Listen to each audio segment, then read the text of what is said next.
we couldn't avoid it. It's been hovering on the horizon for a while. We are totally not cool enough to cover this, Ray. I am not. I am way too old. What are we even talking about? Short video. How short? Generally 15-second videos set to music that are then shared. Mostly into dedicated social networks, but you might have seen some on the traditional social media, such as, well, I know I get them in YouTube, Facebook, messaging apps. And for the last few weeks, a battle in short video between David and Goliath has been raging on the Chinese internet. David being Bytedance, a decacorn valued at something like 30 billion US dollars, according to Mary Meeker at least, and owner of Douyin, the hottest short video app right now in China. And Goliath being Tencent, the $500 billion giant behind WeChat, League of Legends, and whose story I think we covered pretty well back in episode 5. Yeah, definitely listen to that if you haven't, as that was one of my favorite episodes and might give you some additional color as to the battle that's raging right now. Between ByteDance and Tencent, who've now both sued each other in court. First, ByteDance-owned Douyin sued Tencent last month for 1 million RMB, or about 150k USD. Then Tencent sues ByteDance for a symbolic 1 RMB, or a cool 16 cents. Resulting in ByteDance suing Tencent right back that same day, June 1st, for $14 million. What were these lawsuits for, you ask?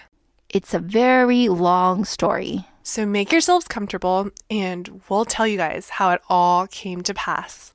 The president's economic team goes to China. After a whole night thinking, I say I still want to do it.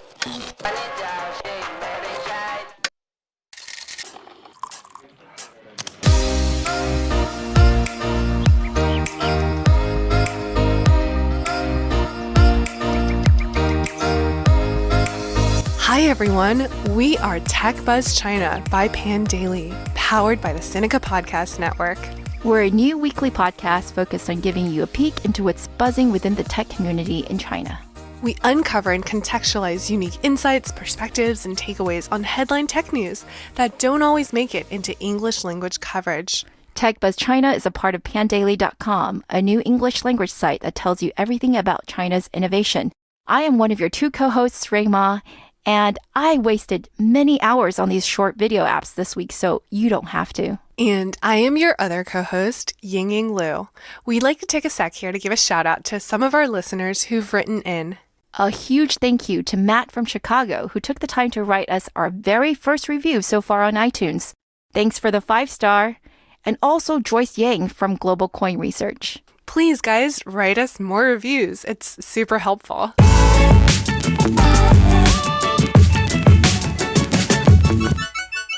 Okay, so while we already gave you the headline, which is ByteDance and Tencent suing each other, it's not quite the 3Q war we talked about back in episode 5, but it's shaping up to be another epic battle. How did we get here, though, to short video apps being the talk of the town? That's a long story. I know, but let's do it. Let's start from the very beginning. Well, the whole short video thing can be traced back to Meipai, which was the video product to Meitu, Xiaoxiu. Meipai got 100 million users in its first 9 months or so, and was even highlighted by Facebook exec Chris Cox as Instagram for video back in 2015. I used it, and it really had most of the features you find in short video apps today. It had easy editing, lots and lots of filters, pre-installed effects and transitions, and very important, easily insertable background music. The filters were great, but that was expected because parent company Meitu's claim to fame is a selfie app that makes you beautiful with all sorts of filters and special effects. We're talking about face whitening, face thinning, leg lengthening, makeup auto application. Their mission was to make the world a more beautiful place. And guess what? It was successful. Almost no one in China posts photos these days without beautifying them first in Meitu or a similar app.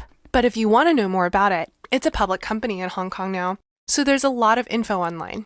But back to Meipai. We think that because Meipai grew out of a company that was great at making tools, which is what the Meitu selfie app is, and not content, it was never really able to shift away from its original mission of beautifying life.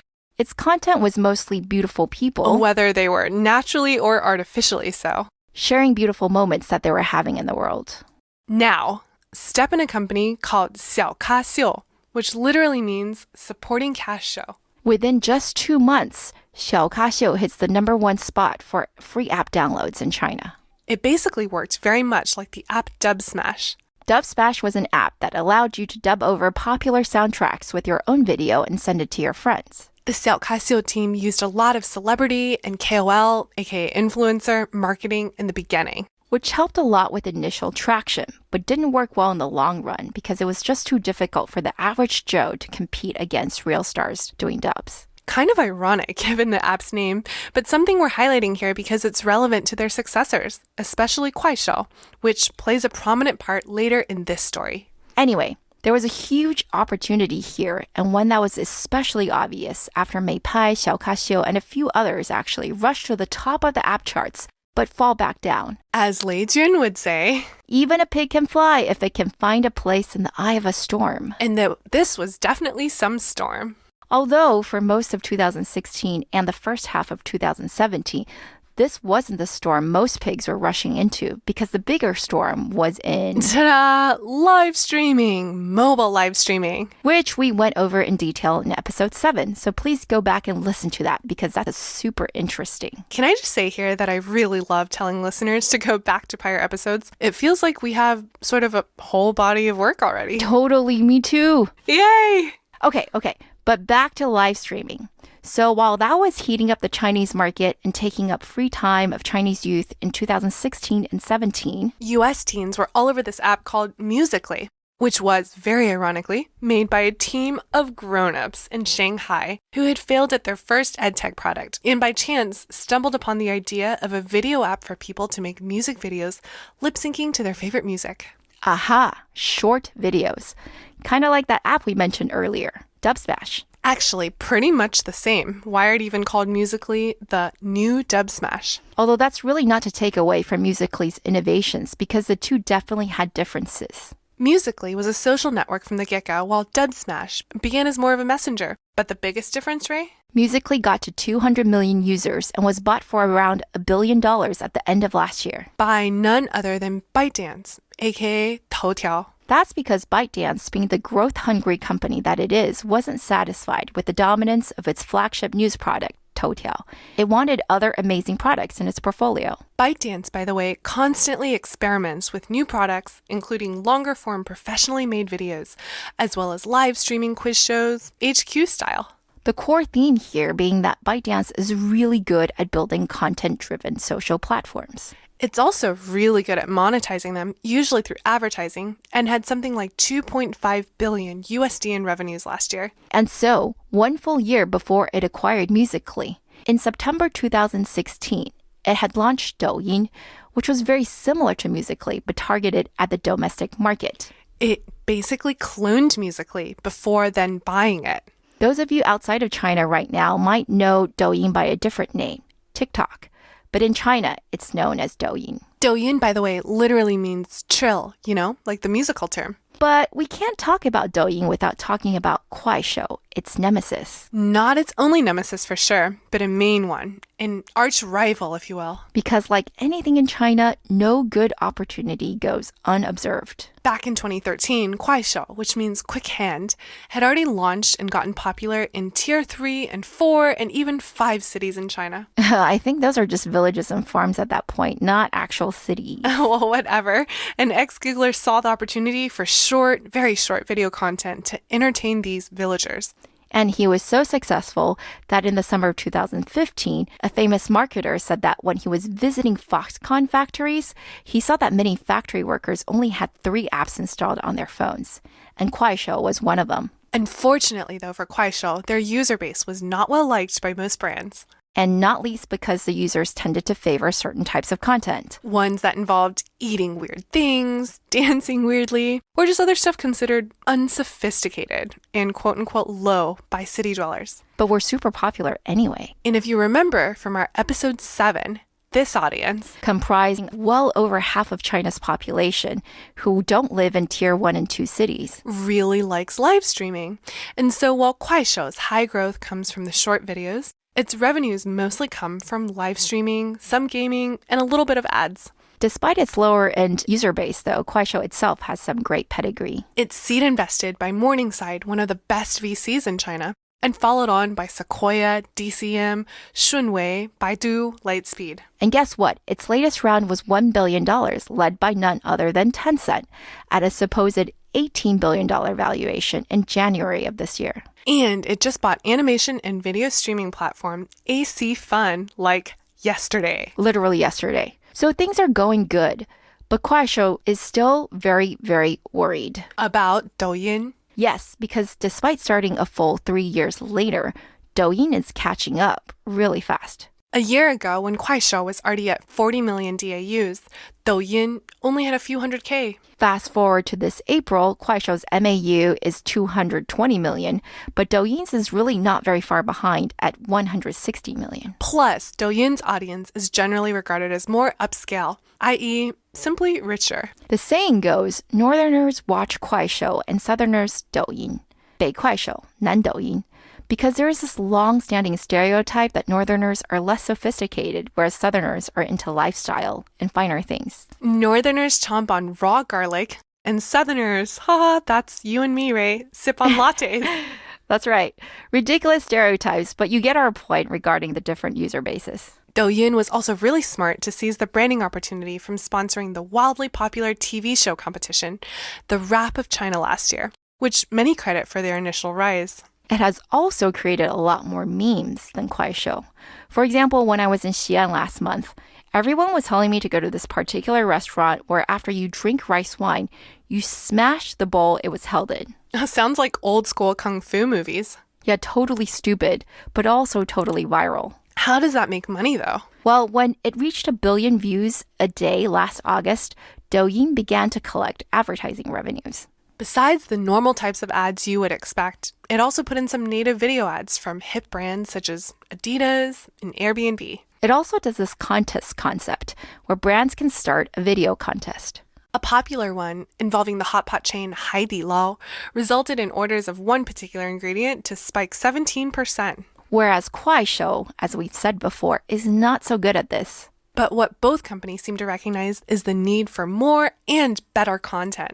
So Douyin already works with agencies that go out and discover talent and have revenue splits in place with what they're calling multi-channel networks, or basically groups that have at least 25 talents and monthly views of 80 million and more. These groups are run very professionally, and some of their top talents are seeing 10 million new fans a month. And with Douyin already integrating e-commerce functions into its videos, that could mean we may see some serious revenues real soon. Kuaishou is also trying to find good content, although it insists that it wants to give everyone an equal chance, not just the popular or beautiful people. It's trying to stay more grassroots, more egalitarian, if you will. According to an employee, Kuaishou wants even someone uploading themselves just quote-unquote slapping the ground to get views for their content. I think that's Chinese for boring. The person even referred to this as decreasing the Gini coefficient within their ecosystem. Ooh, that's a liberal application of economic concepts, but I get their point. We'll see if that translates into good business. So yeah, people are spending lots of time watching others lip sync, break bowls, eat hot pot, or maybe just slapping the ground. A whopping 15 minutes per day, apparently. Out of the 4 hours on average that mobile internet users are spending online in China. And that, listeners, is what has everyone in the Chinese internet ecosystem very, very worried. There's Baidu and Alibaba, who both recently announced that they will release short video apps, with Ollie's, of course, to be focused on e-commerce. But really, out of BAT, Tencent is the one who may have the most to lose. As the owner of QQ, WeChat, and of course, with all its really profitable gaming properties, Tencent will probably feel the most pain if users shift entertainment time from its products to short video. So, no wonder that tensions between these two companies have been extraordinarily high. No surprise there, Douyin has had a long history of conflict. Back in March, Douyin users noted that sharing content to Weibo didn't work. Like, they could share the link, but no one else could see it. So, they suspected Weibo was blocking Douyin content. Users also complained of the same on WeChat. Then in April, Tencent announced that it was going to put in 3 billion RMB, or 470 million USD, in the next 4 months into subsidies for short video content creators for its own platform, Weishi. Coincidentally, at the same time, Bytedance CEO Zhang Yiming noted in his WeChat moments that quote-unquote, someone is systematically writing bad stuff about Douyin. He posted proof that over 400 WeChat accounts were sending out negative news on Douyin. And these were all hashtag fake news.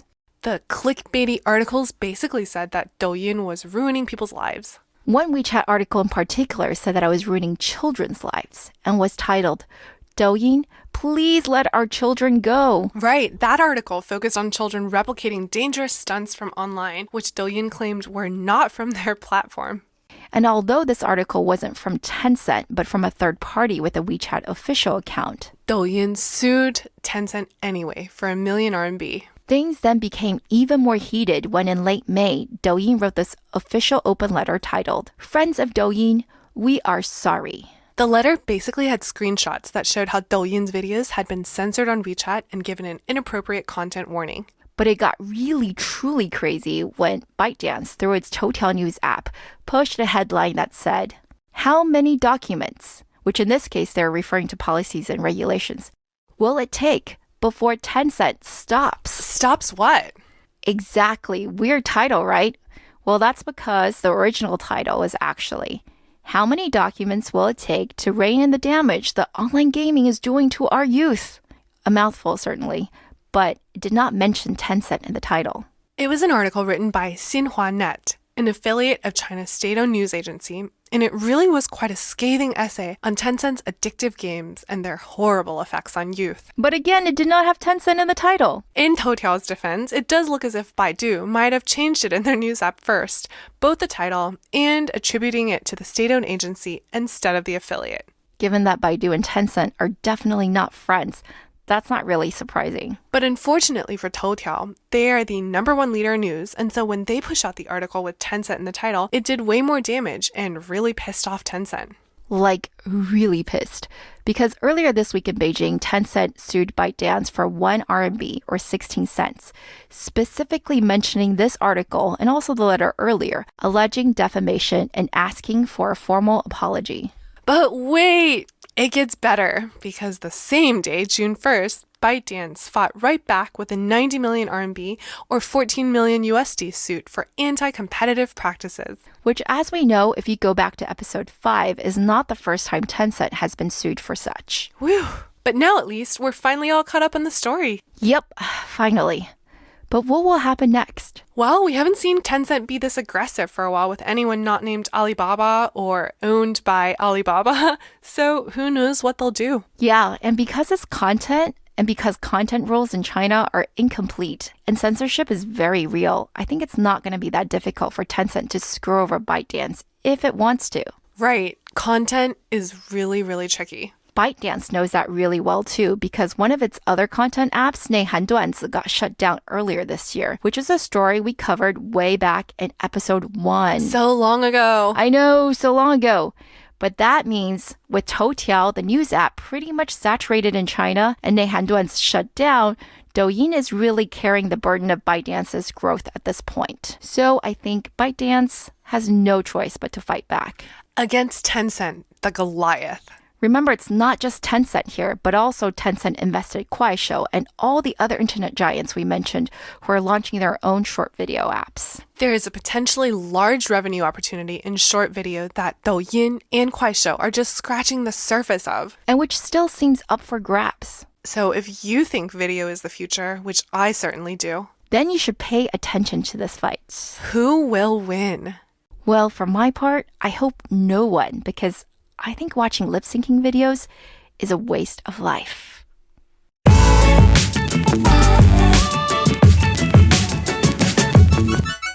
We'd like to give a shout out to our partners at Spat China. In addition to our podcast here with Pandaily, they publish the excellent Sinica podcast, a weekly discussion of current affairs on China with journalists, writers, academics, policymakers, and business people. So while we only focus on tech, they really give you the entire overview. Sub China, hand in hand with GGV, also publishes the GGV 996 podcast, which interviews top tech leaders in China tech and investment.